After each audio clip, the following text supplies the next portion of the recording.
ድረሱ በፊት አማርኛ መጽሐፍ አትሜ ላውጣለኝና 500,000 ብር በላይ አስወጣኝ። ትንሽ ቆየት ብለን ያው ታዳ ይሄ እንግሊዘኛ መጽሐፍ 1 ወር ተኩል ወይ 2 ወር ነው የሚቀረው ብለኝ ነበር። አልወጣ ወይ አልኩት። ቆይ በመሐከል ላይ ትንሽ አሞኝ ደብረ ሊባኖስ ሄጄ ነው የመጣሁት። ጠበል ቀሚሼ ይለኛል። በመሐከል ላይ ደግሞ የሆነ አንድ ጊዜ መጣና የሆነ ሽቀላ አይቼ ነው ሸቅዬ ግል ስራ መጣሁ እንዲህ እያለ ይላል።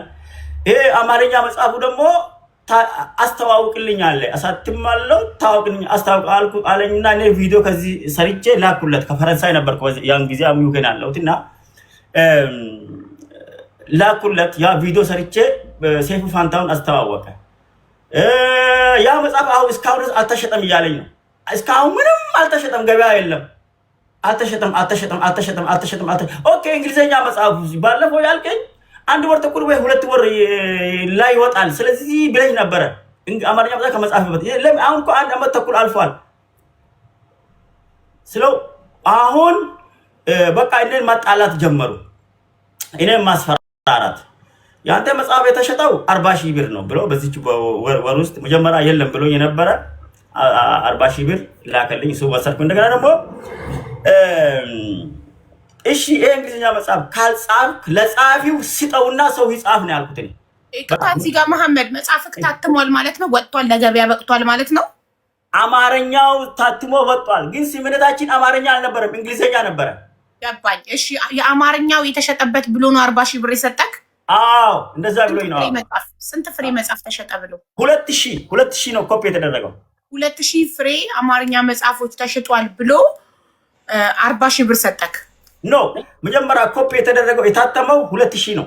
2,000 በነጠላ ከዛ 2,000 የተሸጠው 40,000 ብር ብቻ ነው አለ። እሺ የተሸጠውን ሸጠኝ፣ ያልተሸጠውን ደግሞ ስጠኝ ስለው ናና ውሰድ ከፈለክ አለ። እኔ እንዴት ከዚህ ሄጄ ለዛ ሊወስድ ይችላል? የእህቴ የምስቴ እህት አለች እዛ ሀዳማ፣ ለሷ ስጣት ነው ያልኩት። ለሷ ደግሞ ነይና ውሰጂ ወይ ደግሞ የ1 ወር ገደብ ስጭኝ አላት። የ1 ወር አሁን እሷ ራሷ እስኪ ሌላ መጽሐፍ እስኪያትም ነው ወይስ አለችና በቃ ታውጭ ነው ስራ ስላለበት አትከታተላችሁ። እሺ ግን ማለት ነው ህዝቡ እንዲገባው ባጭሩ ለማስረዳት ያህል በመጀመሪያ ደረጃ የመሐመድ ታሪክ በጣም ለብዙ ሰዎች አስተማሪ ስለሆነ አንዲት ሴት ትመጣና ወደ መሐመድ አሜሪካ ሀገር የምትኖር እኔ ጋዜጠኛ ነበርኩኝ አይደል ያለችክ፣ ጋዜጠኛ ነበርኩኝ ባለሙያ ነኝ እና አማካሪክ ልሁን ማናጀርክ ልሁን በነፃ ብላ ተጠጋችው። እሱም እሺ ብሎ ፈቃደኛ ሆነ። ማንኛውም ሰው አንተን ኢንተርቪው ማድረግ ከፈለገ ታሪኩን በፕላትፎርሙ ላይ ማቅረብ ከፈለገ እኔን ማስፈቀድ አለበት አለችው። እሱም እሺ ብሎ ኢቢኤስ ላይም ሲቀርብ የሰይፉ ረዳት እሷን አናግሮ ነው ያቀረበው። ከዛ በኋላ ሰይፉ ላይ ስትቀርብ መጽሐፍ ማሳተም እንደምትፈልግ ተናግረሃለሁ ያለችው። አይ አልተናገርኩም፣ መናገር ነበረብኝ እንዲህ አላት። ኦኬ በቃ ችግር የለውም እኔ እነግርልሃለሁ አለች። እሷ ነገረችለትና ከሰይፉ ላይ ኢንተርቪው ሲቀርብ ያው መጽሐፍ ማሳተም እንደሚፈልግና የሚችል ሰው ስፖንሰር እንዲሆነው ተነገረለት። እናም እሷ የሆነ ሰው አመጣችና ያው የህግ ባለሙያ ሳናማክር ስማቸውን መጥቀስ ስለማንፈልግ እሱን የሚያስከስሰው ምናምን ነገር ከሆነ ስማቸውን አንጠቅስም። እሷው ምን ትላለች? አንድ የጠቅላይ ሚኒስትር ዶክተር አብይን መጽሐፍ የጻፈ ጎበዝ ደራሲ ያለ እሱን አገናኘሃለው፣ እሱ ይደርስልሃል፣ እሱ ይጽፍልሃል፣ አንተ ትነግረዋለህ ታሪክህን፣ እሱ ይጽፍልሃል ብለው ተስማምተው አገናኘቻቸው። እናም ስታገናኛቸው በምንድን ነው የተስማሙት? ሰውየው ታሪኩን ሊጽፍ ደራሲ መሐመድ ሊዘግብለት ሪከርድ አድርጎ ሊጽፍ፣ ከዛ በኋላ መጽሐፉ ሲወጣ 60% ጥቅም ለሰውየው ለጻፈው ለደራሲው፣ ለታሪኩ ባለቤት ደግሞ ለመሐመድ 40% ተስማምተው። መጀመሪያ ግን የተስማሙት እንግሊዘኛ መጽሐፍ ሊታተምለት ነበረ። ከዛ በኋላ እንግሊዘኛው ከመታተሙ በፊት መጀመሪያ አማርኛ ይታተም የሚል አዲስ ሀሳብ አመጡ እነሱ ጋዜጠኛና ማናጀር። ኦኬ ተመካክረው አመጡ። ይሄንን ሀሳብ አቀረቡለት ለመሐመድ። ሲያቀርቡለት እሺ እናንተ ካላችሁ አለ። መጀመሪያ 200,000 ብር ትከፍላለህ እንግሊዘኛው መጽሐፍ እንዲታተምልክ ነበር የተባለው። እንደዛ ነው አይደል? አዎ ተረዳው። 200,000 ብር የተጠየቀውን 200,000 ብር ከፈለ እና እንግሊዘኛው መጽሐፍ ሳይታተም ምን ተባለ? ኖ መጀመሪያ አማርኛ ይታተም፣ ለአማርኛ ከታተመ በኋላ ወደ እንግሊዘኛው እንቀጥላለን አሉትና እሱም እሺ ብሎ ተስማማ። ከዛ አማርኛው መጽሐፍ ለማሳተሚያ ስንት ብር ተጠየቅ? በድጋሚ ከከፈልከው 200,000 ውጪ 250,000 የኢትዮጵያ ብር ሌላ ሁለተኛ ክፍያ 200 መጀመሪያ 200,000 ከፍሏል።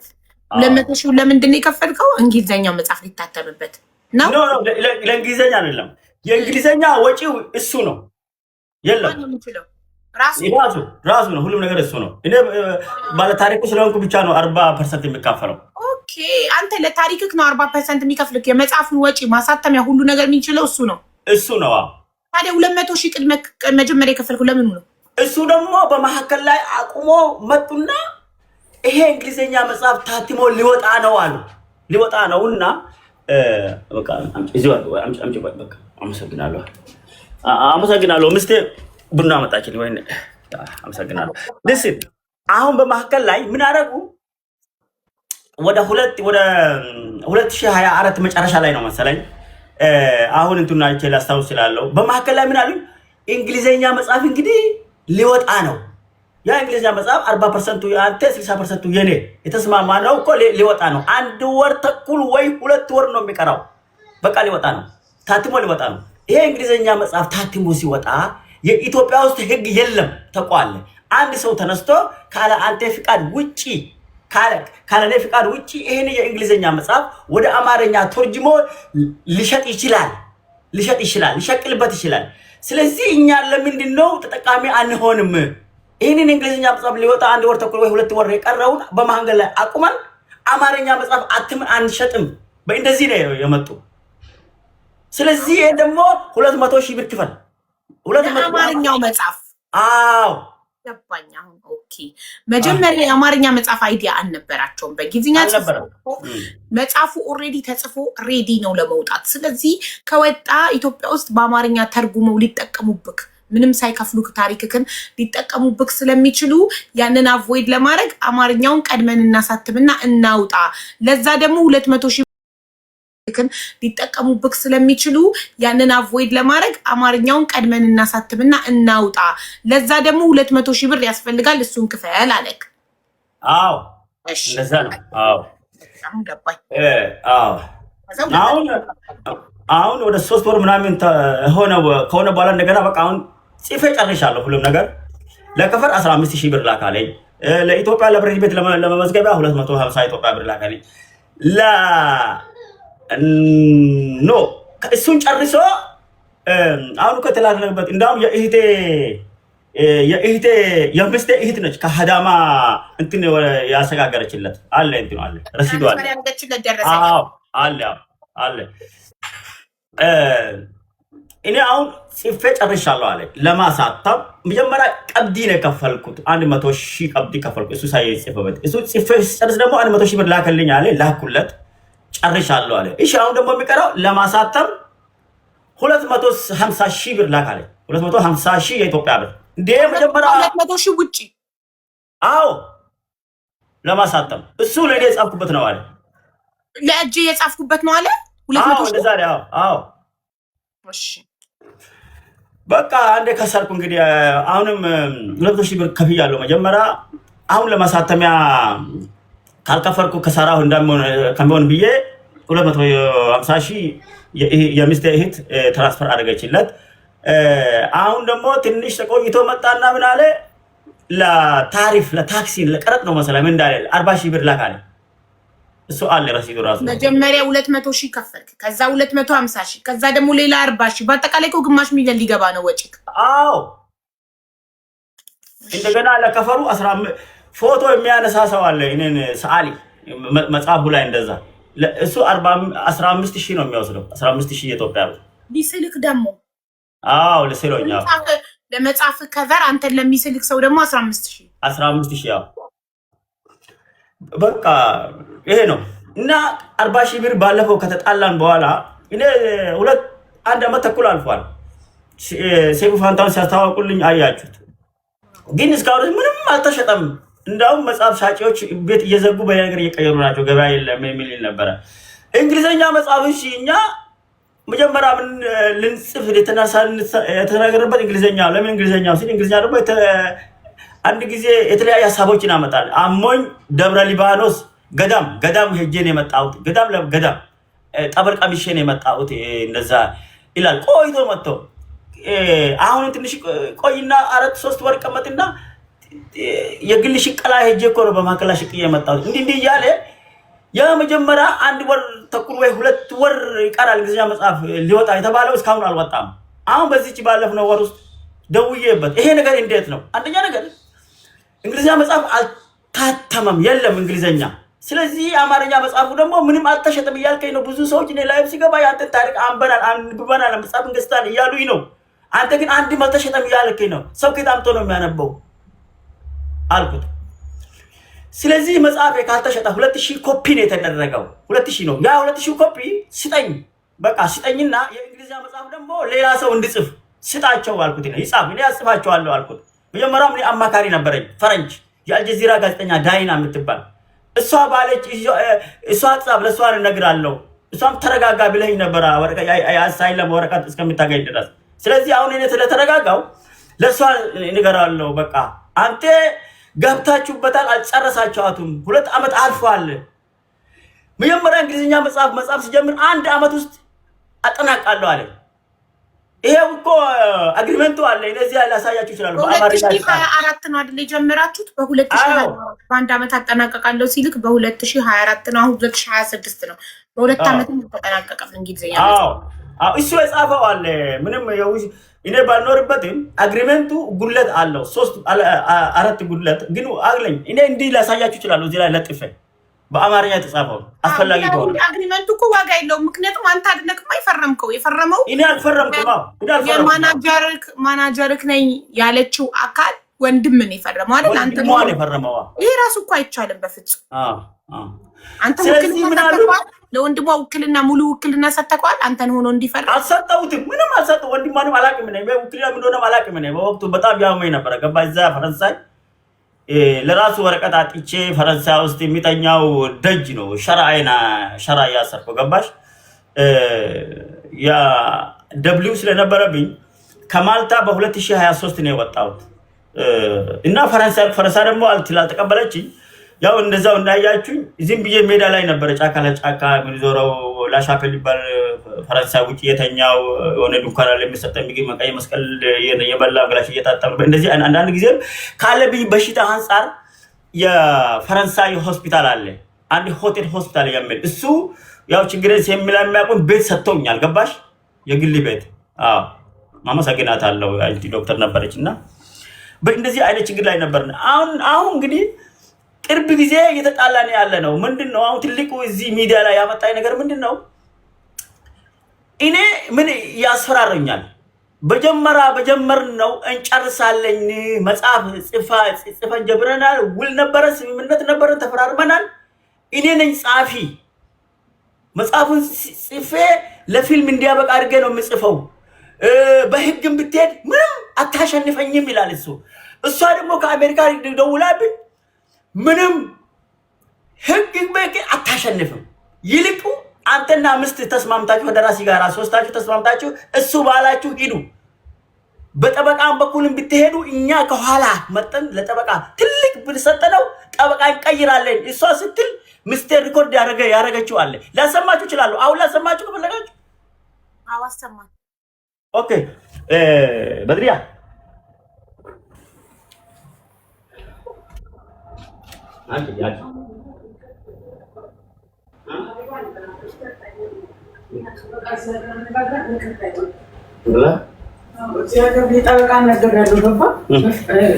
ፈረንጁ ምን አለ? ሪከርድ አታሰሙ አለ። ለምን ሶሻል ሚዲያ ላይ ተገኘ አይደለም ሪከርዱ ብዬ አማክራለሁ። እዚህ ሀገር እንከሳለን ስላሉ እዚህ ጠበቃውን አናግራለሁ። ኦልሬዲ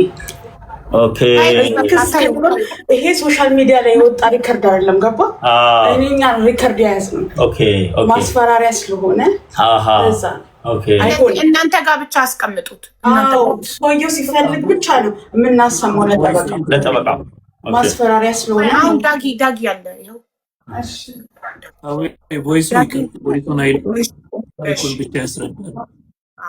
ቮይሱን እንዳታሰሙ፣ ታሪኩን ብቻ ነው መናገር። ኦኬ አመሰግናለሁ ስለ አረክልኝ ጊፍት በእንደዚህ እያስፈራሩኝ ነውና እኔ ከኋላቸው ምን ተማምኖ ያናል እንደሚያስፈራሩኝ አላውቅም።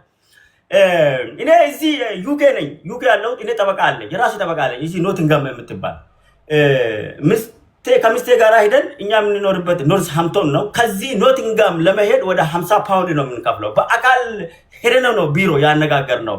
ምስጢሩንም ሁሉንም ነገር ነግርን ነውና አማከር ነው።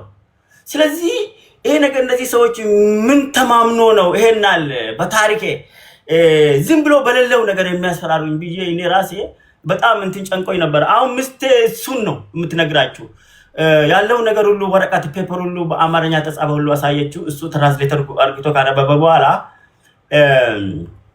እሱም ያው እሱ ለሷ ያለውን ነገር አብዛኝ እሷ እንግሊዘኛ ስለምትችል ከኔ እሷ ነች አሁን እሱ ነው ያ እንትን ያደርጋችሁ። ስለዚህ ይሄ ነው ማለት ነው።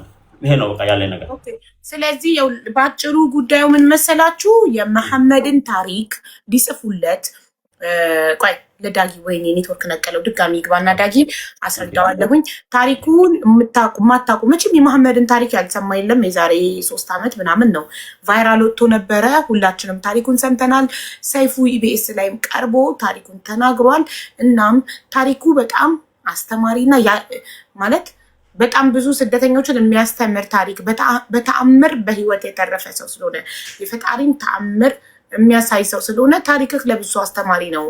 እናም ይጻፍልክ ብላ አንዲት ማናጀርክ ልሁን ረዳትክ ልሁን እኔ በነፃ ሳትከፍለኝ ብላ አንድ እህት ቀርባው ደራሲ አምጥታለት የዶክተር አብይን መጽሐፍ የጻፈ ጎበዝ ደራሲ ነው ብላ አምጥታለት በታሪክህን ሙሉ ንገረው ከሀስከፈ ለቀናት ነው ለወራት እየነገረው እየቀዳ አስቀመጠና በመጽሐፍ የተስማሙት መጀመሪያ ታሪኩን በእንግሊዝኛ ሊጽፍለት እናም ሙሉ በራሱ ወጪ ደራሲው በራሱ ወጪ ሊጽፍለት እና 60% ለደራሲው ገቢ የሚመጣው ከመጽሐፍ 40% ደግሞ ለታሪኩ ባለቤት ለመሐመድ ነበር የተስማሙት። ግን ተጽፎ እንግሊዝኛው ሊያልቅ ነው፣ ትንሽ ነው የቀረው፣ አሁን ሊወጣ ነው። ስለዚህ ከመውጣቱ በፊት ግን አዲስ ሀሳብ አለኝ ይልና ደራሲው ይመጣና ምንድነው አዲሱ ሀሳብ መሰላችሁ? በአማርኛ መጽሐፉ መጀመሪያ እንግሊዝኛው ከመውጣቱ በፊት አማርኛ መጽሐፍ መውጣት አለበት። ምክንያቱም በእንግሊዝኛ ዓለም ከተሰራጨ በኋላ ኢትዮጵያ ውስጥ ሕግ ስለሌለ አለው በአማርኛ ታሪክክን መጽሐፍን ይተረጉሙብክና ምንም ሳይከፍሉክ በነፃ ይሸቅሉብካል። ስለዚህ ይሄ እንዳይሆን መጀመሪያ እንግሊዝኛውን መጽሐፍ ከመልቀቃችን በፊት ከመውጣቱ በፊት ሬዲ ነው ኦልሬዲ ብሎታል። ምንም ሳያሳየው ማስረጃ ግን ሬዲ ነው መጽሐፉ ጽፌዋለሁ። መታተምና መውጣት መለቀቅ ብቻ ነው የቀረው። ስለዚህ ከመለቀቁ በፊት አማርኛ እናሳትም ይለዋል። መሐመድ ደግሞ እሺ ይላል። ስለዚህ ለዛ 200 ሺህ ብር አምጣ የሚጻፍበት መጽሐፉ ይለዋል። እሺ ብሎ 200 ሺህ ብሩን ይከፍላል። የምኑን የአማርኛ መጽሐፍ የሚጻፍበት። ከዛ አሁን ደግሞ አማርኛ መጽሐፍ ተጽፎ ሬዲ ነው ሊወጣ ለማተም ደግሞ እሱ የመሰለው በ200 ሺህ በቃ መጽሐፉን ጨረሰ ኖ ሌላ 250 ሺህ አምጣ ተባለ። ለምን? ለማሳተሚያ አማርኛው መጽሐፍ እንዲታተም 200 ሺህ የከፈልኩት እሱ የእጄ ነበር የመጽሐፊያ ነበር። ኦኬ ከመከሰብ 200 ሺህን ከማጣ ሌላ 250 ሺህ ልክፈል ብሎ 250 ሺህ ከፈለ። ከዛ ሌላ ደግሞ 40 ሺህ ተጠየቀ። የምንድነው የሚሳልበትና እሱ መጽሐፉ ፔጅ ላይ የሚወጣው የሚሳልበትና የአንዳንድ ነገር ተብሎ 40 ሺህ ቶታል ግማሽ ሚሊዮን ብር ከፈለ ማለት ነው። ይሄ ሰውዬ 200 ሺህ 250 ሺህ እና 40 ሺህ 490 ሺህ ከፈለ። 490 ሺህ ከፍሎ አማርኛ መጽሐፍክ 2000 ፍሬ ታትሟል ተባለ። 2000 ፍሬ ታትሞ ከዛ ላይ የተሸጠው የአንዱ መጽሐፍ ዋጋ ስንት ነው? 550 የኢትዮጵያ ብር በዛ ነው የሚሸጠው አለ። ኦኬ 40 ሺህ ብር ማለት ስንት ፍሬ ተሸጠ ብሎ ነው የሰጠክ? 40 ሺህ ብር ቆይ 550 40 ሺህ ሲከፈል 550 72 ፍሬ መጽሐፍ እንደዛ ነው የሚሆነው። እኔ አላሰብኩትም። 2000 ፍሬ ከ2000 እትም ከ2000 ፍሬ 72 ሲባዛ በ550 ብር 72 መጽሐፍ 72 መጽሐፍ ነው የተጻፈው ብሎ 40 ሺህ ብር ሰጠው። ይሄ ሰውዬ ግማሽ ሚሊዮን ብር አውጥቶ እጁ የገባው 40 ሺህ ብር ነው። ያ ብቻ አይደለም። እሺ አልተሸጠም፣ ኦኬ ችግር የለም። ካልተሸጠ እንትን ስጠኝ 15,000 የረሳሽው 15,000 ኦ ሶሪ ያልጻፍኩትም የመሳያው 15,000 እውነታችሁ ነው። ስለዚህ 505,000 ማለት ነው። ኦኬ ስለዚህ የተሸጠው 40,000 ብር ብቻ ነው። ያ ማለት 72 ፍሬ መጽሐፍ ብቻ ከ2,000 እትም 72 ፍሬ ብቻ ነው የተሸጠው ብሎ 40,000 ብር ወረወረለት። እናም ግን እኮ እኔ ላይቬን ስከፍት በጣም ብዙ ሰዎች መጽሐፍን አነበብን፣ ታሪክክ በጣም ይገርማል፣ መጽሐፍን አንብበናል ይሉኛል። በኮመንትም ገዝትም እየገቡ እንዴት ነው ይሄ ብቻ 72 ፍሬ ብቻ ነው የተሸጠው ብትለኝ ከየት አምጥተው ነው ያነበቡት እነዚህ ሰዎች ካልገዙ? እሺ በቃ 72 ብቻ እኮ ነው የተሸጠው። የታተመው 2,000 ነው። 1,000 ምናምኑን መጽሐፍ መልስልኝ 1928 ፍሬ መጽሐፍ ይቀራል፣ መጽሐፌን ስጠኝ ሲለው መተኩ ሰዳል። እንዴት ነው እኔ መጥቼ የምወስደው? ላክልኝ አለው። ስለዚህ መጽሐፉ በገበያው ሞልቷል።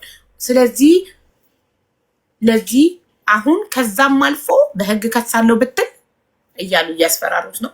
ቮይስም አላቸው እዚህ ጋር ሚዲያ ላይ ማቅረብ አይቻልም፣ እነሱም በህግ ስለሚያስጠይቃቸው የዛቱባቸው እሱንና ባለቤቱን ስልክ ሲያወሯቸው በጠበቃ ብትሄዱ ለጠበቃው የበለጠ እንከፍላለን፣ የትም ብትሄዱ ምንም አታመጡ ነው እየተባሉ ያሉት። ቃል የተገባለት እንግሊዝኛው መጽሐፍ አልተጻፈም። አማርኛ መጽሐፍ ደግሞ ኦልሞስት 500,000 ግማሽ ሚሊዮን ከፍሎ ግን የተሰጠው 40,000 ብር ብቻ ነው። ግማሽ ሚሊዮን ብር ከፍሎ ታሪኩን በራሱ ታሪክ የታሪኩ ባለቤት ሆኖ ማለት ነው። እናም ሌሎቹ መጽሐፎቹን ስጡኝ ሲል ይኸው ይሄ ዛቻና ማስፈራሪያ ነው እየደረሰበት ያለው። ፍትህ ፈልጎ የኢትዮጵያ ሕዝብ ይስማልኝ ብሎ ነው የመጣው። መጀመሪያ ያለሱ ፍቃድ ለምን ታተመ? ቴንክ ዩ። መጀመሪያም ያለ ምንም አይነት ህጋዊ ውል የለም። እሱ እንደነገረን አሁን እንደሰማችሁት ውሉ እነሱ ናቸው ውል ብለው ጽፈው ልከው እንዲያነብ ያደረጉት እንጂ እሱ ግን አልፈረመም። የፈረመው ዋናው የማናጀሩ ወንድም ራይት። ስለ ውሉ አስረዳቸው ፕሊዝ። ከዛ ዳጊ ይናገራል። አመሰግናለሁ። አሁን ምስት እዚህ ጋር አሳውቃቸው ያለች ነገር ነበረ። ምንድነው እሱ ያኔ ውሉ የፈረመው እኔ ያንተ አማካሪ ነኝ ያለችኝ ወንድሟ ነው። እሱ ነው እኔን ተወክሎ የፈረመ። እኔም በቦታ ተወክሎ እሱ ፈረመ። ውክልና ሰጥተኸው ነው? አልሰጠሁትም። እኔ እንዴት እንደሚሆን ራሱ አላውቅም እኮ ነው። በቃ እኔ ሰው አምናለሁ፣ ሰው አለኝ ነገር ሁሉ ይላለው። በቃ እኔ ሰው ሌላ ሸር ያስባል ወይ ደግሞ ሰው ሊጠቀምብኝ አላውቅም። ይሄ ነው ገባሽ? እና ውሉ ደግሞ አሁን ምስቴ አብራራላችሁ አለች ነገር አለ። ውሉን እዚህ ላይ ላሳያችሁ ይችል ነበረ ግን ህገወጥ ስለሆነ ከለክቻለሁ። እና ውሉ ምን ይላል መሰለ? አንደኛው ነገር አሁን ሰውየው ውሉ ልኮልኛል። እኔ ውሉ አንድ ማልታ ነዋሪ፣ ማልታ አውሮፓ ታውቁታላችሁ። እዛ ለማልታ ነዋሪ ዱርሳ የሚባል አለ። ለሱ ላኩለትና እሱ አነበበው። ሳነበው ይሄ 4 ነገር የጎደለው አለ። አንደኛ ነገር ይሄ መጽሐፍ ታትሞ እድል አግኝቶ ለፊልም ከበቃ ከዛም ድርሻ አለኝ ይላል። ስለዚህ ይሄ መነሳት አለበት። ስለ ፊልሙ ምን ያገባው? እሱ መጽሐፍ ብቻ ነው። ውሉ የጎደለው 4 ነገር፣ አንደኛ ፊልም፣ ይሄ መጽሐፍ ታትሞ ለፊልም ከበቃ ከፊልሙ ላይም ድርሻ አለኝ ይላል ደራሲው። አዎ ይሄው አለ። ያው እሺ። ሁለተኛ ነገር ደግሞ ይሄ መጽሐፉ በአማርኛ ውሉ በአማርኛ መጽሐፍ የለበትም፣ በእንግሊዘኛ ነው። ቢኮዝ የምጻፈው መጽሐፍ እንግሊዘኛ ስለሆነ ይሄ ደግሞ በአማርኛ ውሉ ስለተጻፈ ይሄም አይሆንም፣ ይቀየር አለ። ሶስተኛ ነገር ደግሞ ምንድነው ይሄ ተጀምሮ የሚያልቅበትን ጊዜ ገደብ የለውም። ጊዜ ገደብ መደረግ አለበት። ከዚህ ጀምሮ እስከዚህ ድረስ ጽፍ። አሁን እሱ እዚህ ላይ ያሳየው እስከ 1 ዓመት ውስጥ የመጽሐፉን ስራ አስጠናቅቃለሁ ብሏል። ግን ካላጠናቀቀስ ቅጣቱ የራሱን ግዴታ አልጻፈም። እዚህ ጋር ምን አለ መቀጣት እንዳለበት መጽሐፍ አለበት። እዚህ ጋር አጠናቀለው ብለ ካላጠናቀቀስ ይሄም ችግር አለበት አለ። የመጨረሻ በቃ ይሄ ነው መሰለኝ። ይሄ ነው ጉለቱ። እኮ 3 ነጥብ ነው። 4 ጉለት አለው ውሉ ብለሃል። አንደኛ መጽሐፉ ለፊልም ከበቃ እሱ ድርሻ እንደሚኖረው የገለጸበት። ሁለተኛ ውሉ በእንግሊዝኛ መጽሐፍ ሲገባው በአማርኛ ነው የተጻፈው። ሶስተኛ የጊዜ ገደብ አልተገለጸም ውሉ ላይ። ውሉ መጽሐፉን ከዚህ ጊዜ እስከዚህ ጊዜ ጽፌ አቀርባለሁ ብሎ አልገለጸም። ስለዚህ 3 ችግሮች ነው ያሉበት ውሉ። አራቱ እኔ ህጋዊ ውክልና አልሰጠሁትም። አራተኛው አንተ እኔ ህጋዊ ውክልና አልሰጠሁትም። ይሄ በዓለም አቀፍ የለም። ሰው በኢትዮጵያ ህግ እዛ ያለችው አንተ ከኢትዮጵያ ውጭ የምትኖር ከሆነ እዛ ከተማ ያለው የኢትዮጵያ አምባሲ በመሄድ ነው በህጋዊ ውል መሰጣት አለ። ሙሉ ውክልና አለ፣ ግማሽ ውክልና አለ። ይሄ አላደረክም። አንተ ያልወከልከው ልጅ ነው ከዛ የፈረመው ሲማ ይሄ ነው ያለኝ እኮ። ግን ውሉ ጸድቋል ወይ ነው ውልና እንትን ገብቷል። ምንም ነገር አልጸደቀም በላት ምንም ነገር። እኔ ሀቢባ ላስማማቸው አናግሬ ነበር ሁለቱንም ማለት ነው። እሺ ሳስማማ አውርተናል። ከደራሲው ጋር አውርቼ መጀመሪያ ትንሽ ፈረንሳይ ላይ ትንሽ ችግር ስለነበረብኝ ያንን ችግር ስላለብኝ ልብ አላልኩም፣ ግን ችግር እንዳለው ነገርኩት። ይሄን ላይ እንዳትፈርም ብያለሁ መሐመድን ማለት ነው። ከዛ ውሉ ሲልክልኝ እንዳለ እኔ ማነው ባለታሪኩ ደራሲው ነው ወይስ መሐመድ ነው የሚጽፈው ነው ያልኩት። ለምን ደራሲ የጻፈው እንዳለ እሱን የሚመለከት የለበትም እንዳትፈርም አልኩት። ከዛ በኋላ የእሱን ህግ ሳይሆን የራሱ እንዲፈርም ነበር የላኩለት። እንደ ውሉን እዛ ወኪል ነበር የሚፈርመው እንዳትፈርም ብዬው፣ በአጋጣሚ ደግሞ ጠፋ። ውክልናም የለም ፊርማም የለም። ማን የጠፋው? ወረቀቱ ጠፋ። ኦኬ። ስለዚህ ታዲያ እዛ ያለው የእሷ ማናጀር ነኝ ባይ ወንድም እንዴት ፈረመ ውሉ ላይ? እኔ እንጃ አላውቅም። ተስማምቶ ይሄ እንደዚህ ነው። እኔ እሱ ነው ግራ ይገባኝ። በድሪያ ምን መሰለሽ፣ አሁን በድሪያ የምትለው ከዛም በኋላ እሱ ልኳል። ይኸው ጠፋ የምትለው ቅድም ጠቅሼ ነበረ። ይሄ ውል ችግር እንዳለበት እኔ ነገርኩት። ከዛ ደግሞ እሱኑ በእንግሊዘኛ ቀይሮ ላከ። የቀየረው አንድ ብቻ ነው በእንግሊዘኛ፣ እሱን ቀይሮ ላከ። እንደገና ምስቴ እሱን ነው ያነበበችው። ድሮ ምስቴ አልነበረችም፣ እንግዲህ አሁን ምስቴ መጣች ማለት ነው። እሱ ስልክ ምስቴ ፕሪንት አድርገችና አወጣነን አላበረበም ነው ይሄ ምን አይሆንም ከጣለ። ምስቴ አይሆንም አልነው። እንደገና መለስንለት። ይሄ ትክክል አይደለም አልነው። ትክክል አይደለም አሁንም ስንለው አሁን ምንም የቀየርከው ነገር የለም። የቀየርከው አንዲት በእንግሊዘኛ ብቻ መሆን ነው እንጂ 3ቱ ነገሮች ለምሳሌ ይሄ መጽሐፍ እድል አግኝቶ ወደ ፊልም የሚቀየር ከሆነ ከዛም ድርሳ አለኝ የሚለውም አሁንም አለ። እንደገና ይሄ መጽሐፍ በአንድ ዓመት ውስጥ ጽፌ ጨርሳለሁ ካልጨረስኩ የሚል የአንተን ግዴታ እዚህ ላይ የምትቀጣው የሆነ ነገር አላሳየህም። የጊዜ ገደብ የምትጨርሰውና ከ140% ለሱ 60% የአንተ የምትበሉበትን ጊዜ ደግሞ አልተወሰነም እና ይሄ ነገር አልሆነም።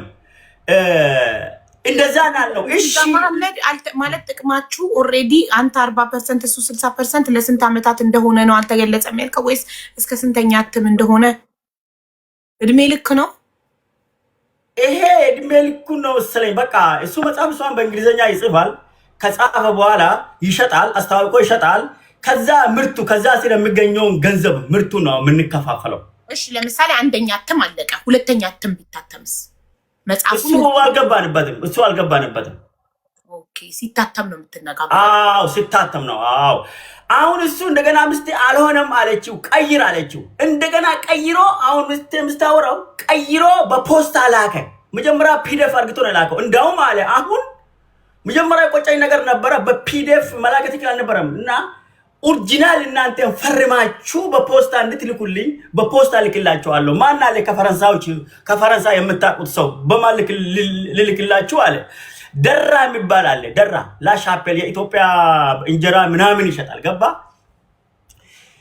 ለሱ ላክልን አለው። እሱ ለሱ ልከላችኋለሁ አለ። ሄደ ምስቴ ሲታየው ፈልጋ አጣች፣ ጠፋ። ያንኑ ላከው መልሶ። ግን ተርጉሞት አይደል? መጀመሪያ ሲልከው በአማርኛ ነበር የላከው፣ በኋላ በእንግሊዝኛ ላከው። መጀመሪያ ስምምነቱን ነው ውሉን መጀመሪያ አካባቢ ከአሜሪካ ካለችው ከወንድሟ ጋር የተፈራረሙት በአማርኛ እሱን የላከብኝ መጀመሪያ ላከልኝ። በዛን ጊዜ ምስቴ አልነበረችም። አንድ ጓደኛዬ ነበረ ማልታ ድሮ አብረን 4 ዓመት በላይ አብረን ቆየነው። ለሱ ላኩት። ዱርሳ ይባላል። እሱ አንብቦ 4 ነገር ጎደለዋል አለ። እሱን ሲነግርህ አንተ ነገርከው። ይሄ ውል ትክክል አይደለም ስትለው ታው በቃ አለክና በእንግሊዘኛ ላከ። በእንግሊዘኛ ሲሆን ሚስጥር ነበረች። አዎ ትክክል እንደዚህ አለ። ሲታተ እኔ እንዳውም አላነበብኩም። አንድ ባለሙያ አጽፌ ነው ያመጣሁት። እኔ አይደለም የጻፍኩ ሳላነብ ነው ላኩላችሁ ይቅርታ አለና ሌላ ልክላችኋለሁ ብሎ እንደገና ፒዲኤፍ አርግቶ በእንግሊዘኛ ልኮ አመጣ። እዚህ ጋር የቀየረው በእንግሊዘኛ ብቻ ነው። አንቋቸው ቀየረ እንጂ ምንም የተለወጠ ነገር የለም ሙሉ ላይ የለም። አሁን ይሄኔ ምስቴ መጣች። አግብቻለሁ እኔ አሁን ባለ ትዳር ሆንኩ ማለት ነው። ምስቴም አሁን አነበበች። እስቲ የተላከውን ነገር ብላ አንብባ ታዲያ እዚህ ጋር ምን ተቀየረ ነገር አልተቀየረም። እንደገና ላክንለት ነገር ነው የቀየርከው ቃላቱን ብቻ ነው እንግሊዘኛ ብቻ ነው እንጂ ይሄ መጽሐፍ ታትሞ ወጥቶ እድል አግኝቶ ወደ ፊልም ከተቀየረ ከዛ ድርሻ አለኝ የሚለው አሁንም አለ። ሁለተኛ ነገር በአንድ አመት ውስጥ ጨርሳለሁ ብሏል ጽፏል አግሪመንቱ ላይ። ግን ካልጨረስኩ ቅጣት አለ። የሆነ የአንተ ግዴታ አላስቀመጥክም። አላኩል ያህል ይሄ መጽሐፍ ታትሞ ተሽጦ ከ140% ለአንተ 60% የኔ ነው የመጨረሻው። እሱም የለም። እንደገና ደግሞ ውክልና ህጋዊ ውክልና አንተ አልሰጠሁም። ይሄ ሰውዬ እዛ ህጋዊ ውክልና አልሰጠሁም። ሰው ነው አንተን ቦታ ተክሎ የፈረመው። ይሄም ችግር አለበት። ይሄም እንደነበረ ነው። በቃ እንደዛ አይነት ነገር ነው። ገባሽ? ስለዚህ በቃ ሌላ እንዳውም አግሪመንት እንትን ጽፍላችኋል እልካለሁ ፖስታ አለና ፖስታ ላኩት አለ።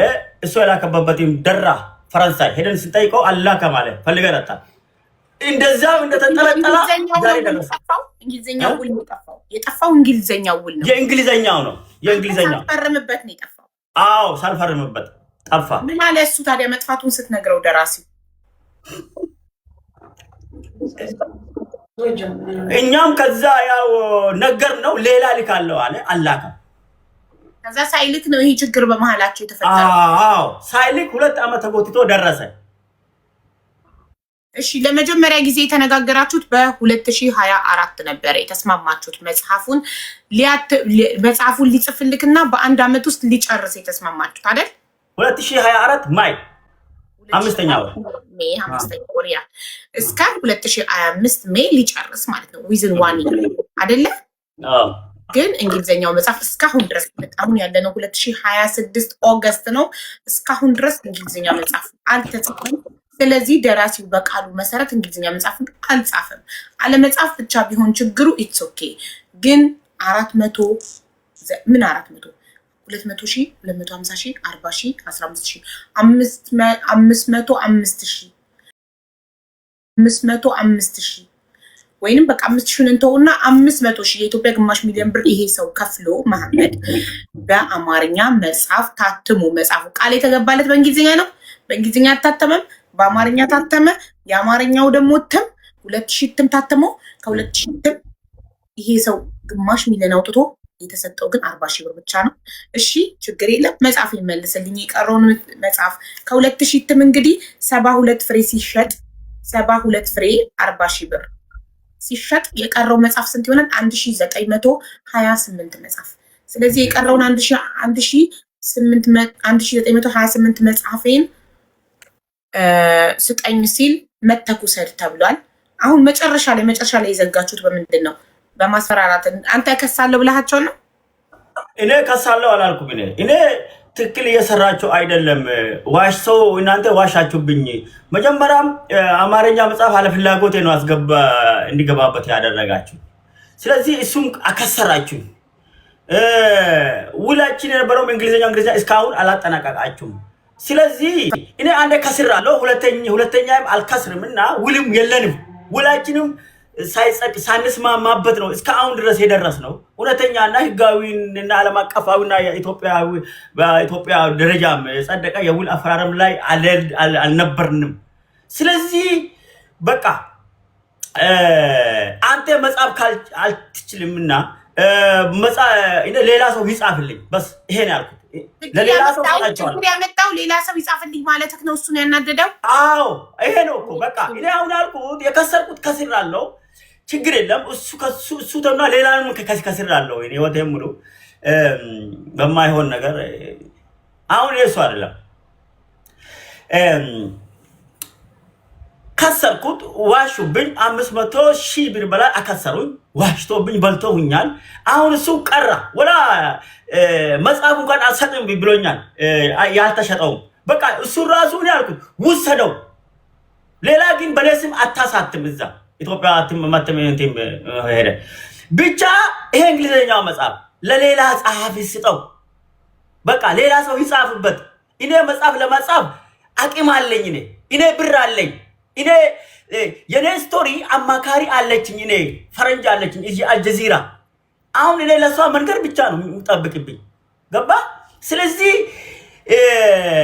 ጽፈ አልጻፍክም ወይ ለሌላ ሰው አልሰጠም አንድ አመት ውስጥ አንቀቃለሁ ብለ ጨረስከው 2 አመት አልፋ 3ኛ አመት ይዘናል ስለው ምንም ነገር አታመጣም መጀመሪያ እኔ ባልኩ ነው የሚጨርሰው መጀመሪያ በተስማማን ነው የምንሄደው ፈርማሃል ያንተ ፍርማ አለ ስለዚህ ውክልና ሰጣል እኔ ውክልና አልሰጠሁትም ስለዚህ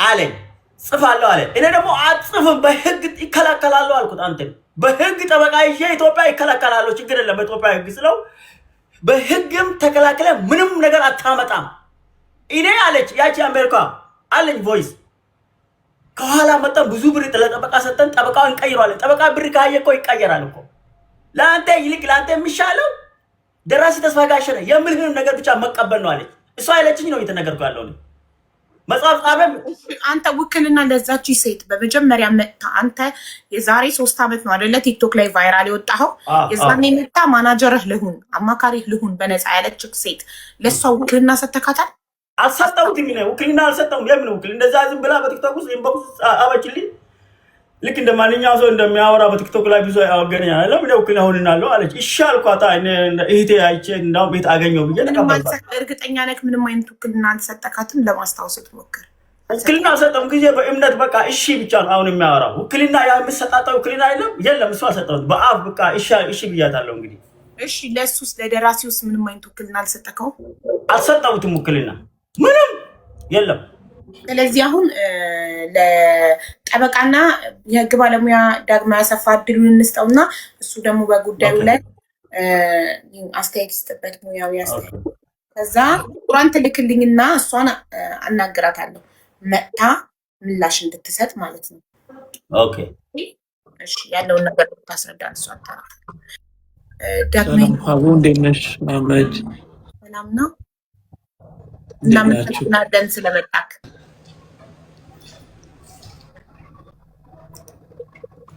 ሰማለው አው ተሰማለ ዳግማይ ስለመጣክ እናመሰግናለን ደህና ነኝ ደህና ነህ ኔትወርክ ነው መሰለኝ እኔ ደህና ነኝ በጣም እየበረታሽ ነው እየተነከርሽ ነው አው የበረታው ነው መስገን ፈጣሪ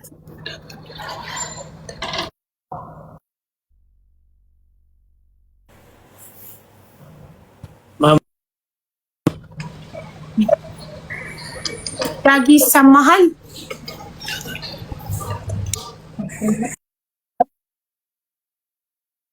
ምስቴ እያለች አለችው የተፈራረመው ውል እኛ ተፈራረምን ሌላ ሰው የተፈራረሙትን ነው እና በውስጥ ላይ ከሆነ በዋትስአፕ ልክልሻለሁ ያለች ነው ምስቴ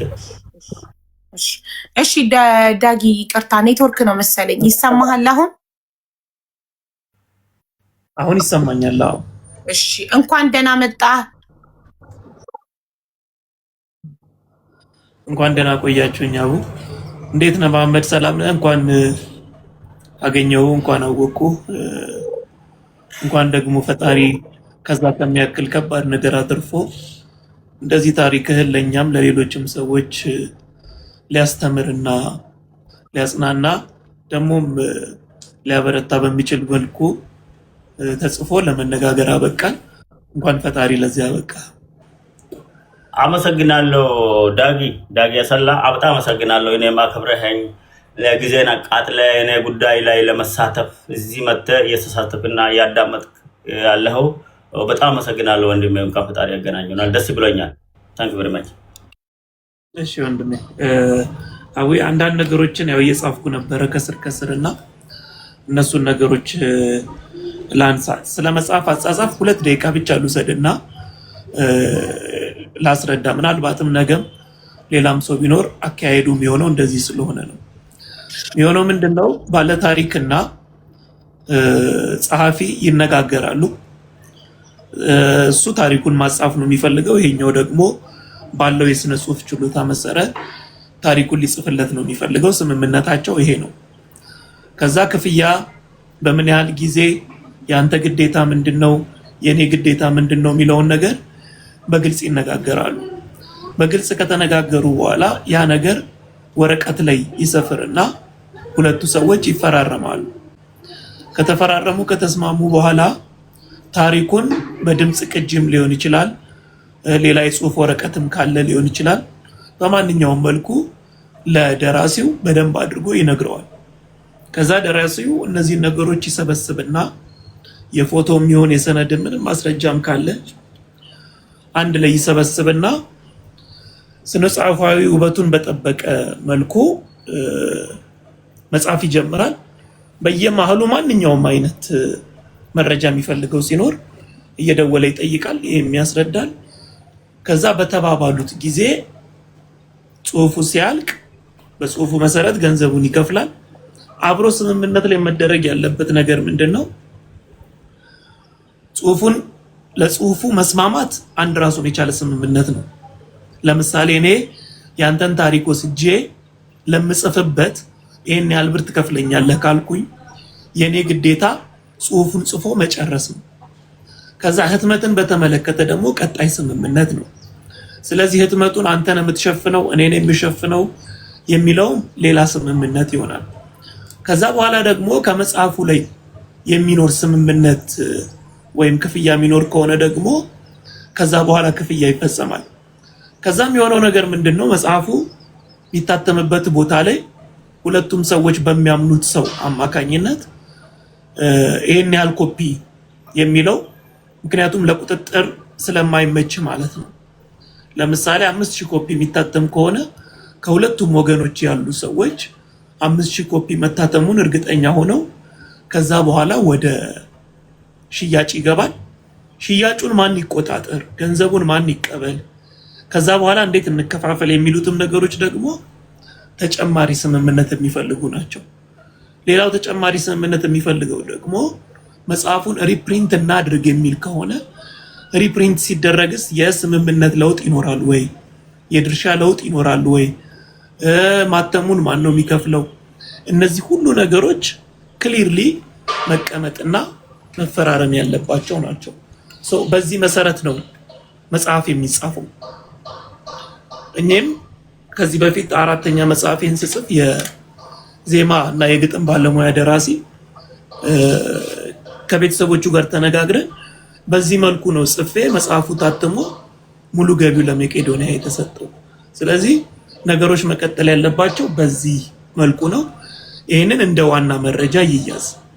ይሄንን ከሰማን በኋላ አሁን በተያዘው ጉዳያችን ላይ በመሐመድ ጉዳይ ላይ አንደኛ ነገር ግልጽ ስምምነት ጽሁፍ ወረቀት ላይ የሰፈረ ስምምነት የላቸውም። ወረቀት ላይ የሰፈረው ስምምነት መሆን ያለበት ምንድነው? የባለ ታሪኩን የውላቸውን ዓላማ፣ የባለ ታሪኩን ኃላፊነት፣ የጸሐፊውን ኃላፊነት፣ የክፍያ ጉዳይ፣ የገንዘብ ጉዳይ፣ እነዚህ ሁሉ ነገሮች ሰፍረው በሁለቱም ወገኖች ተፈራርመው ነው ወደ ስራ መገባት ያለበት። ምናልባት አሁን የሰማነው ከመሐመድ ሳይድ ብቻ ያለውን ጉዳይ ነው።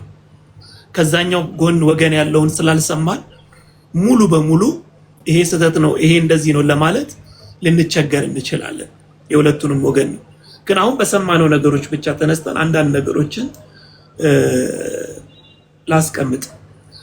አንደኛ ስምምነታቸው ለእንግሊዝኛ ነው።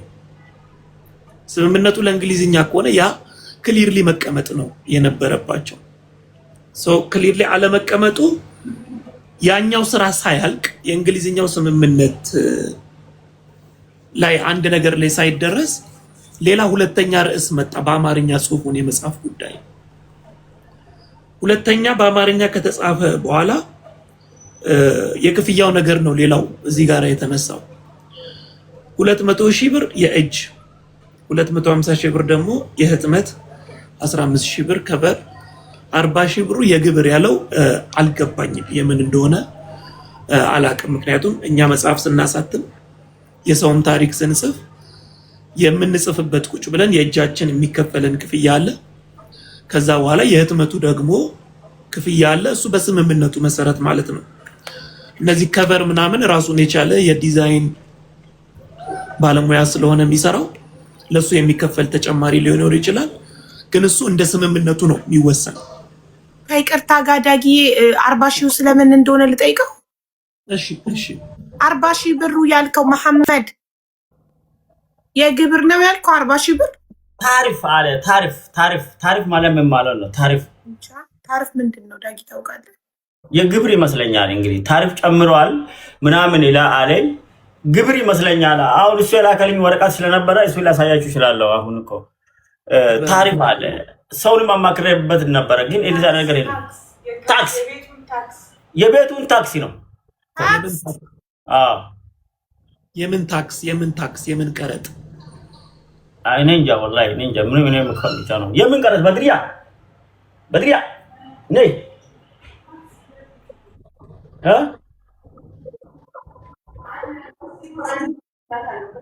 ለኪ ረሲቱ አሁን እሱ ሊያወሩበት ነው። ረሲቱን አሁን እንልክልሻለን በኋላ በዋትስአፕ።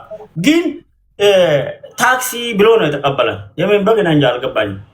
እሺ እሱን እኔም አላቅም፣ እኔም አልገባኝም። ምናልባት ወይ እንግዲህ በዛኛው ወገን የምንሰማው ነገር ካለ የምን እንደሆነ ልናቅ እንችላለን። በመጽሐፍ ስራ ላይ ግን ህትመትን የታክስ ጉዳይ ደራሲውንም ጸሐፊውንም የሚመለከት አይደለም። የማተሚያ ቤቶች ጉዳይ ነው የሚሆነው። ማተሚያ ቤቶችም ጋር የሚደረግ ስምምነት ይህንን መጽሐፍ 2,000 ኮፒ ስንት ታተምልኛለህ? አንዱን በ100 ብር አትማለሁ ካለ በቃ የ2,000 መጽሐፍ ኮፒ ይሰጠዋል እንጂ ሌላ የሚከፈል ተጨማሪ ነገር የለም። ሰው የምን እንደሆነ ስላልገባኝ እዚህ ላይ አስተያየት መስጠት አልችልም። አሁን የጎሉ ስህተቶች ምንድናቸው? ግልጽ ስምምነት ያለመኖር ነው አንደኛው። ግልጽ ስምምነት ያለመኖር አንደኛ ከማናጀር እንድትሆን ከተነጋገሩት እህት ጋርም የተጻፈ ስምምነት የለም። ከደራሲውም ጋራ የተጻፈ ስምምነት የለም። ሁሉም ነገር ያለው አየር ላይ ነው፣ አየር ባየር ነው። ህግ ደግሞ እንዲህ አይነት ነገሮች ሲኖሩ በተለይም የገንዘብ ጉዳይ የሚገባባቸው ጉዳዮች ሲኖሩ በተዋዋዮች መካከል የሚደረግን ግልጽ የሆነ ስምምነት ህግ ይጠይቃል። እነዚህ ነገሮች አልተሟሉም። አሁን ባለው ነገር ማናጀር የሆነችው እህትም በወንድሟ በኩል ከደራሲው ጋር እንዲፈራረሙ ያደረገችውም ነገር መሐመድ ለሷ የሰጠው ውክልና እስከሌለ ድረስ እሷ ደግሞ በወንድሟ በኩል አድርጋ ሊጻፍ የሚችልበት የህግ አግባብ የለንም። ያ ማለት ምን ማለት ነው? አሁን አንቺ እዛ እያለሽ እኔ ተነስቼ በሀቢባ ጉዳይ ብዬ ውል እንደመፈራረም ማለት ነው። ሀቢባ ለእኔ ውክልና ሳትሰጠኝ እንደማለት ነው። እና ያም ደግሞ በህግ ስርዓታችን ውስጥ እንደሱ አይነት አሰራር የለንም። ምክንያቱም አንድ ሰው ወኪል ከሆነ ውክልናው በግልጽ በህግ መቀመጥ አለበት በሰነድ። እሱ ብቻ አይደለም፣ ያ ወኪል የሆነው ሰው ሌላ ሰው ለመወከል ራሱ የውክልና ወረቀት ላይ በግልጽ ሶስተኛ ወገን ለመወከል ስልጣን አለው ተብሎ በግልጽ መቀመጥ አለበት። ካልሆነ ህጋዊ ወኪሉ ራሱ ሌላ ሰው መወከል አይችልም። ውክልና ቢኖረው እንኳን ያ ማለት ምን ማለት ነው? አሁን በያዝነው ጉዳይ ማናጀር ልትሆን ያለችው እህት ውክልና ቢኖራት እንኳን እሱ የፈረመው መሐመድ የፈረመው ውክልና ቢኖራት እንኳን እዛ ላይ መሐመድ ሶስተኛ ወገንም እንድትወክል መብት እስካልሰጣት ድረስ መወከል አትችልም። ግን ይሄ ደግሞ እሷም ውክልና የለውም፣ ወንድሟም ውክልና የለውም። ስለዚህ አብዛኛው ስራ እየተሰራ ያለው ቨርባል በሆነ አግሪመንት ነው። ያ ደግሞ ሩቅ የሚያስኬድ አይደለም። ከዛ የመጀመሪያው ስምምነት ሳይፈጸም ወደ ሁለተኛ ስምምነት ተመጣ አማርኛው። አሁንም የአማርኛው ስራ እንደገና ምንም አይነት የስምምነት ሰነድ የለውም። በቃል ብቻ የተደረገ ነው። በቃልም የተደረገው ደግሞ ግልጽ አይደለም። ግልጽ ያልሆነው በምንድን ነው?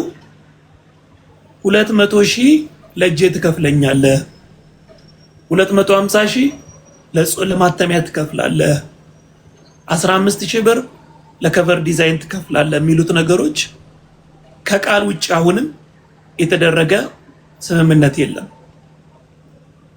ብዙ ጊዜ ብዙ ሰው የሚሸወደው ምናልባትም ለሚሰሙ ሰዎች ማስጠንቀቂያ የሚሆነው እውነት አለን ማለት ፍርድ ቤት እውነቱን ያውቃል ማለት አይደለም። ፍርድ ቤት የሚያውቀው እውነት በማስረጃ መረጋገጥ የሚችል ሀቅ ብቻ ነው። ማስረጃ እስከሌለ ድረስ እውነት አለን ብንል ፍርድ ቤት እንግዲህ ወይ ፈጣሪ አይደለም ከሰማይ ሆኖ የሚያይ አይደለም፣ በቀረበለት ማስረጃ መሰረት ነው የሚደርሰውና ለማስረጃ የሚሆኑ ነገሮች ይጎሉታል። ከዛ በኋላ መጽሐፉ ሲከታተምም በኋላ እሺ ይሁን 200,000 ብሩን ከፍያለሁ 250,000 ብሩን ልክፈል ብሎ ሌሎችንም ክፍያዎች ከከፈለ በኋላ እንደገና ግልጽ ስምምነት የለም። ሽያጩን ማን ነው የሚወስደው? 200,000 ብር የእጅ ከተከፈለው ጸሐፊው የመጽሐፉ ሽያጭ ሙሉ በሙሉ መሆን ያለበት ለባለ ታሪኩ ነው። ምክንያቱም ጸሐፊው የጻፈበት ስለተከፈለው ማለት ነው። ነገር ግን ስምምነት ማድረግ ደግሞ ይችላሉ።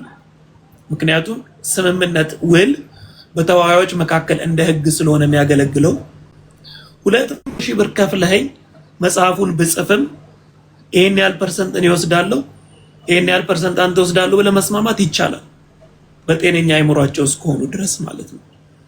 እዚህ ጋራ ግን አሁንም ምንም ግልጽ የሆነ ነገር አልተቀመጠም። ከዚህ አንፃር ጸሐፊው መጽሐፉን ጻፈ፣ የጻፈበትም ተከፈለው። ከዛ በኋላ ደግሞ የመጽሐፉ ሽያጭ ገበያ ላይ መጽሐፉ ከወጣ በኋላ ገቢውን ሲወስድ የነበረው እንግዲህ ጸሐፊው ነው ማለት ነው። እዚህ ጋርም ግልጽ ስምምነት አለመኖሩ ገንዘቡ ወዴት ሄድ ወደ ማን ሄድ የሚለው ምንም አይታወቅም። ምን ያህል ተሸጠ የሚለው ምንም አይታወቅም። ምን ያህል ታተመ የሚለውም አይታወቅም። ያው 2,000 የሚለው ነገር ተነገረ እንጂ እንደዚህ አይነት ነገር ሲኖር አሁን ምንድነው ከሁለቱም ወገን ሆነው ማተሚያ ቤቱን ኮሚኒኬት አድርገው የታተመው ቁጥር ታውቆ ነው መሄድ የነበረበት። ግን እንደሱ አይነት ነገሮች ስቲል እዚህ ጋራ አልተደረጉም። ስለዚህ በዚህ ምክንያት ለ200,000 250,000 ምናምን ብር ገንዘቡ በዛው ቀረ። የመጽሐፉም ህትመት ሽያጩ በዛው ቀረ። ምናልባት የተሸጠው መጽሐፍ ቁጥሩ መጠኑ ምን ያህል እንደሆነ ባላቅም ያልተሸጠም መጽሐፍ ካለም በዚህ ሰዓት እሱም መጽሐፍ እንደዚሁ ያለበትን በትክክል ያለመታወቁ ምናልባት እንዳለው የባለቤቱ እህት ልትወስድ ተነጋግረው ነበረ፣ እሱም አልሆነ። ስለዚህ ስምምነቱ አየር ባየር ነው። ስራው የተካሄደው አየር ባየር ነው። ታንጀብል ሆኖ ለመነጋገር የሚቻል ነገሮች ሳይኖሩ ነው ይሄ ሁሉ መንገድ የተመጣው። ይሄን ያህል ካልኩኝ መፍትሄው ምንድነው? መፍትሄው ምንድነው የሚለውን አጠር አድርጌ ላስቀምጥ። በስምምነታቸው መሰረት 200,000 ብሩ ለደራሲው ስለተከፈለው የመጽሐፉ የቀረ ያልተሸጠ መጽሐፍ ካለ ወይንም ደግሞ የተሸጠውንም ገንዘብ የሚመልስም ከሆነ ተነጋግሮ መጽሐፎቹን ከእጁ ተረክቦ ያለውን ግንኙነት ማቆም አንዱ መንገድ ነው። ይሄንን የምለው ምንድነው ገና በአንድ ሳይድ በሰማነው ነው። ከዛ ወገን የምንሰማው ነገር ካለ ከዛ በኋላ ምናልባት መፍትሄዎቹ ላይ ማስተካከያ ሊደረግ ይችላል። የእንግሊዝኛው መጽሐፍ ተጽፎ ከሆነ ወይንም የአማርኛውንም መጽሐፍ አስመልክቶ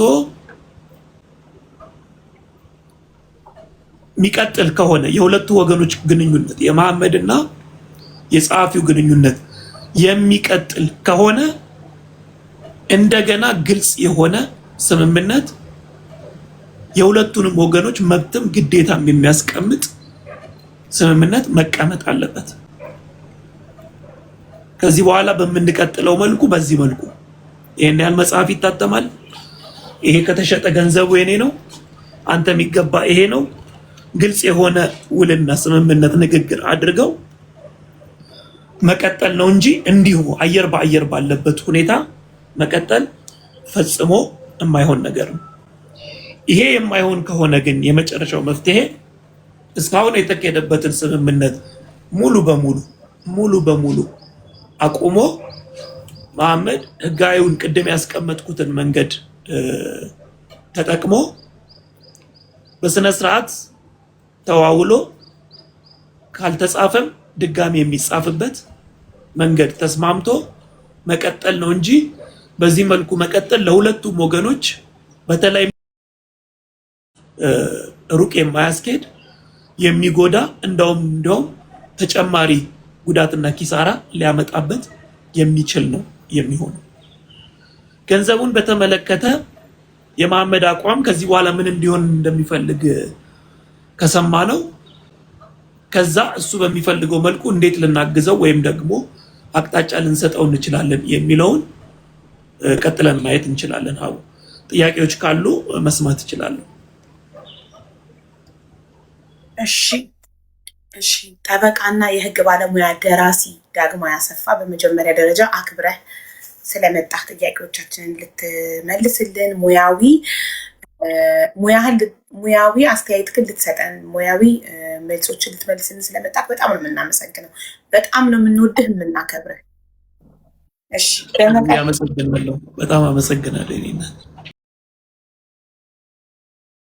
በጣም አመሰግናለሁ። ጠበቃና ደራሲ የህግ ባለሙያ አቶ ዳጊ አሰፋ አመሰግናለሁ። ደስ ብሎኛል። የመሐመድ አሁን ትልቁ ችግር ምንድን ነው መሰልክ? ያው አንተ እንዳልከው አሁን የመጀመሪያ ወደ መፍትሄው ስንሄድ ተስማምቶ የደራሲው ኦልሬዲ የእጁ 200,000 ስለተከፈለው የቀረውን እትምና የተሸጠበትን ብር ይመልስለት ነው መፍትሄው። ሁለተኛ ደግሞ እንግሊዘኛውን አብረው የሚቀጥሉ ከሆነ ህጋዊ ውል፣ ግልጽ የሆነ ውል ይፈራረሙ ነው። በጣም ጥሩ። አሁን ግን እሱ እየደረሰበት ያለው ችግር ምንድን ነው?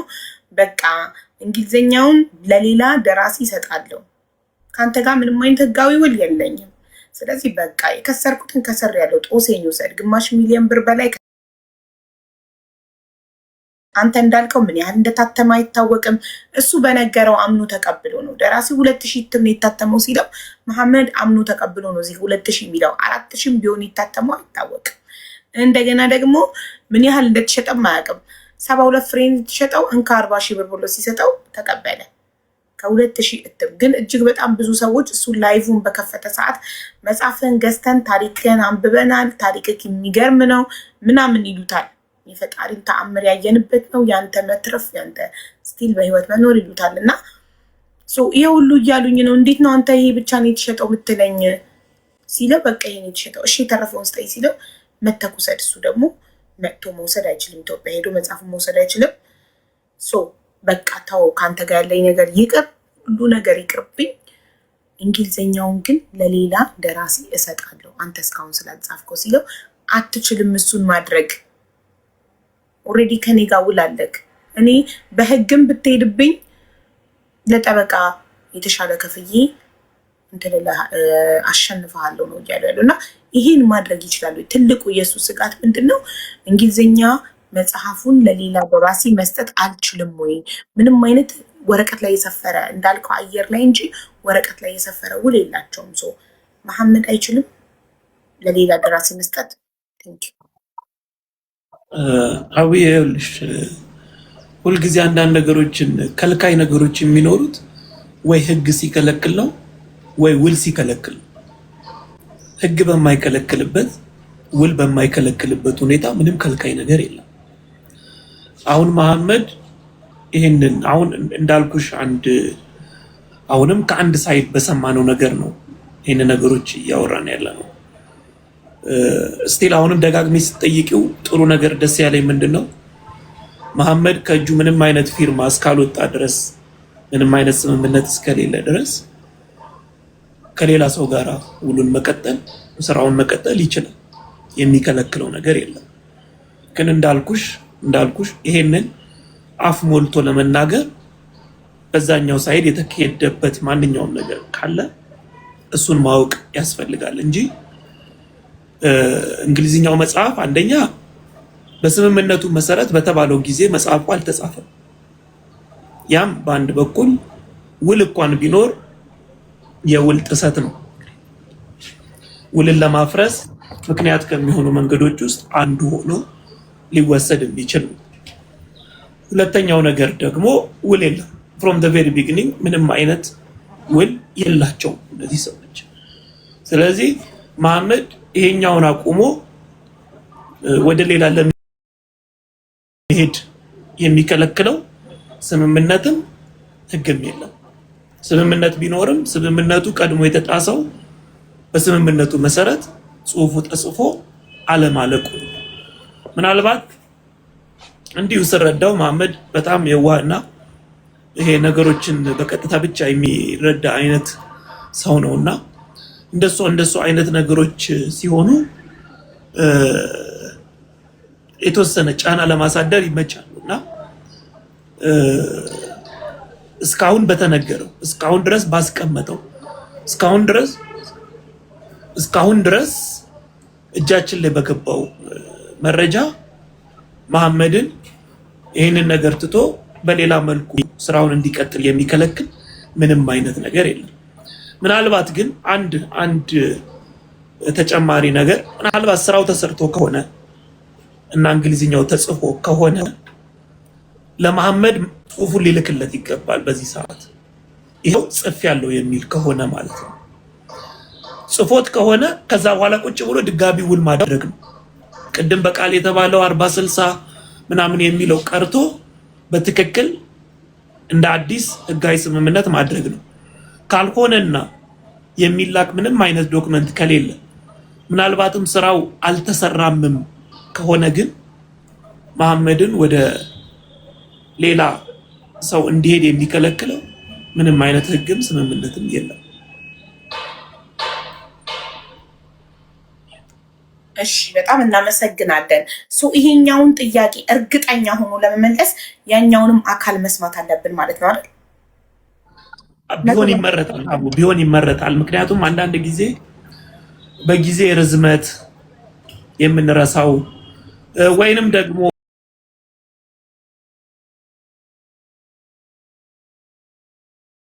አንዳንድ ነገሮች ካሉ እርግጠኛ የምንሆነው ሁለቱንም ወገን ስንሰማ ብቻ ነው።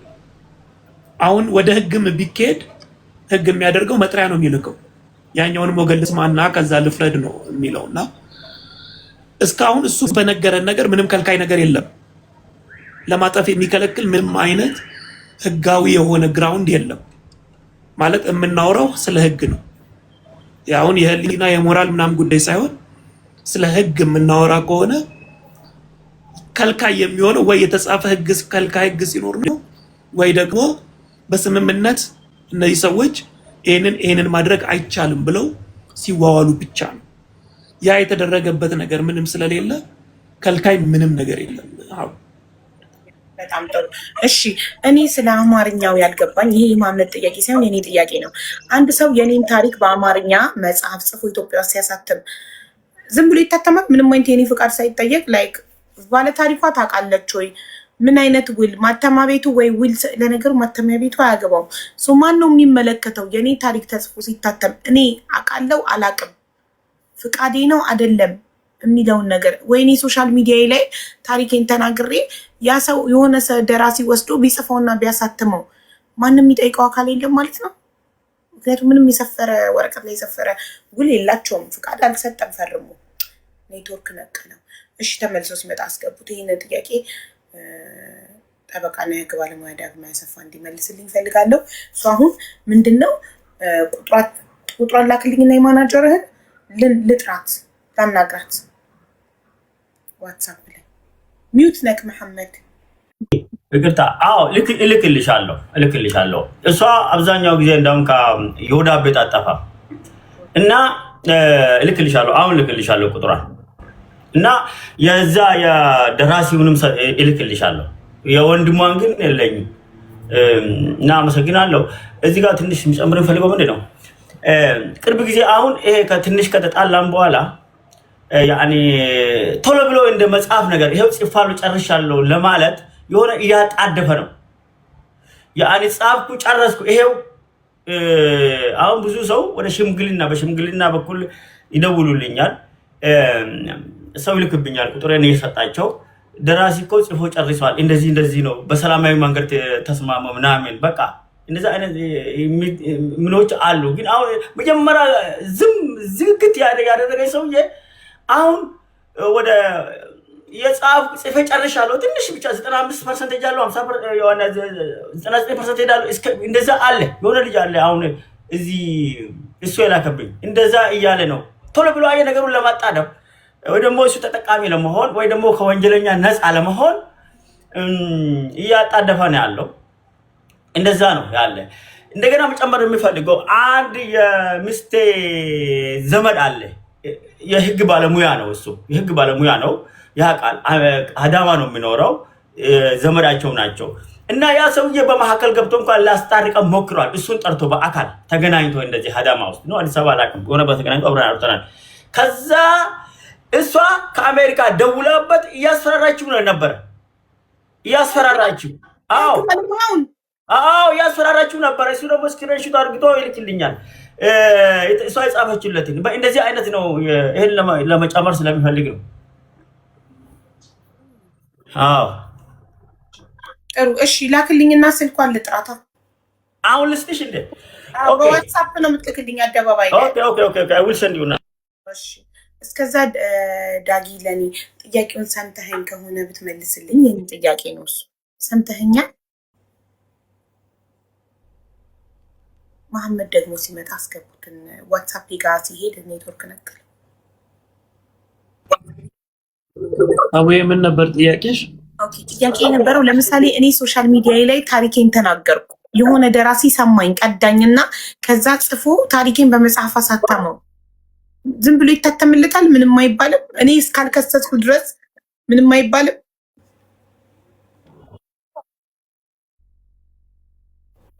ተቋረጠ። እንደዛ ማድረግ አይችልም። የህግ ተጠያቂነትም ያመጣል። አንድ ሰው ታሪኩ እንዲጻፍለት ፍቃዱ ሳይሰጥ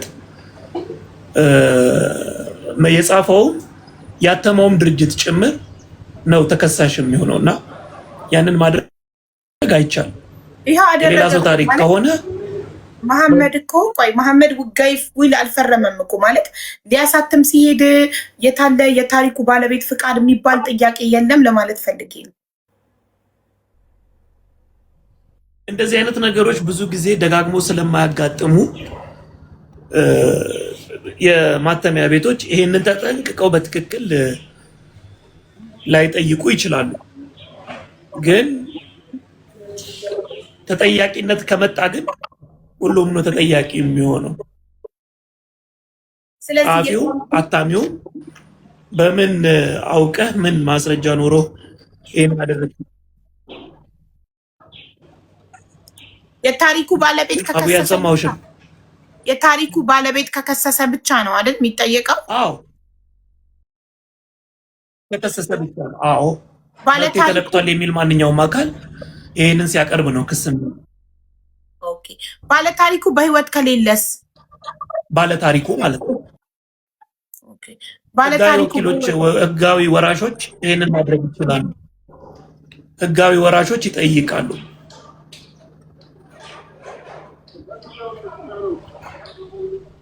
የደራሲው ልጆች ወይ ባለቤት ወይም ዘመድ የሆነ ሰው የቤተሰቤ ወይም የአውራሼ ጽሁፍ የሆነው መጽሐፍ ያለሱ ፍቃድ ያለኛ ፍቃድ ያለ ቤተሰብ ፍቃድ ታትሞብናል ብለው ይሄንን ክስ ማቅረብ ይችላሉ።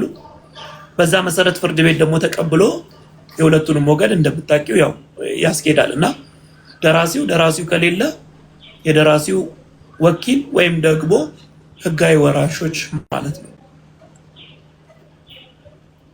ሚስት፣ ልጅ በተለይ ልጆች የማናጀሩ ማለት ምንም አይነት እንትን ሙያ የላትም። አይ ዶንት ኖ ማናጀር ለመሆን ምንድነው የሚያስፈልገው? ብቻ ከቲክታክ ነው ዝም ብላ መታ በኢንቦክስ ማናጀርክ ልሁን እኔ ማኔጅ ላርግህ በነፃ ብላው እሱም አምኖ እሺ ብሎ የተቀበላት እና እሷ መሐመድ ምንም አይነት ውክልና ሳይሰጣት እሱ እንዳለው ምንም አይነት ውክልና ሳይፈርምላት ወንድሟ ኢትዮጵያ መሐመድን ሆኖ ውል እንዲፈርም አድርጋለች። እና ይቻላል እኔ ምንም አይነት ውክልና ያልሰጠሁት ሰው እኔን ወክሎ ኢትዮጵያ ውስጥ እኔ ሳላቅ አውቂም ሆነ ሳላቅ መፈረም ይችላል? ምንም አይነት እንዴት ማለት ውልና ማስረጃ እንዴት እሺ ብላ አፈራረሙ ሳያዩ?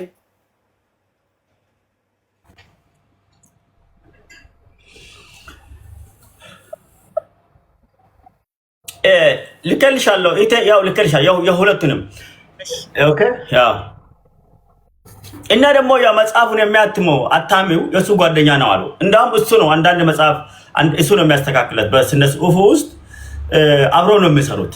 አንድ ጓደኛው አለ ያኔ አዲስ አበባ ውስጥ መጽሐፍ ሻጪ ነው። የሆነ ጊዜ ስለሱ አስረድቶኛል አውርቶኛል። እና መጽሐፍ አታሚና እሱ አንድ ላይ ነው የሚሰሩት ጓደኛው ናቸው።